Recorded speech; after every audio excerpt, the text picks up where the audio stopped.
કરજણ નવા બજાર ST depot સામે આવેલ ચામુંડાનગરના એક મકાનમાં શોર્ટ સર્કિટ થવાથી અચાનક આગ ભભૂકતા અફરાતફરીનો માહોલ સર્જાયો હતો।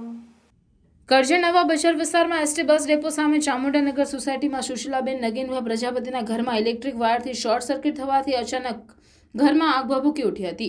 સુશીલાબેન પ્રજાપતિ સવારે ઘરની બહાર કપડાં ધોતા હતા તે દરમિયાન ઘરમાં ઇલેક્ટ્રિક વાયરથી શોર્ટ સર્કિટ થતા આગ લાગતા સુશીલાબેને બૂમરાણ કરી મૂકી હતી। સુશીલાબેને બૂમરાણ કરતા આસપાસના રહીશો દોડી આવ્યા હતા। આસપાસના રહીશોએ સુશીલાબેન પ્રજાપતિની ઘરની મેઇન સ્વિચ બંધ કરી કરજણ ફાયરને જાણ કરી હતી। ફાયર સેફટીને જાણ થતાં તાત્કાલિક ઘટનાસ્થળે દોડી આવી ઘણી જહેમત બાદ આગ પર કાબુ મેળવ્યો હતો। આગમાં ઘરની ટીવી, ફ્રીજ જેવી ઘર વખરીનો સામાન બળીને ખાખ થઈ જવા પામ્યો હતો। સદનસીબે કોઈને જાનહાનિ થવા પામી ન હતી। શું નામ આપનું? संजय प्रजापति। ये રીતે ઘટના કેવી રીતે બનવા સવારમાં માં કાકી બહાર કપડાં ધોતા હતા, અંદર ફ્રીજ અને એ ચાલતું હતું તે શોર્ટ સર્કિટ થઈ અને આગ લાગી છે।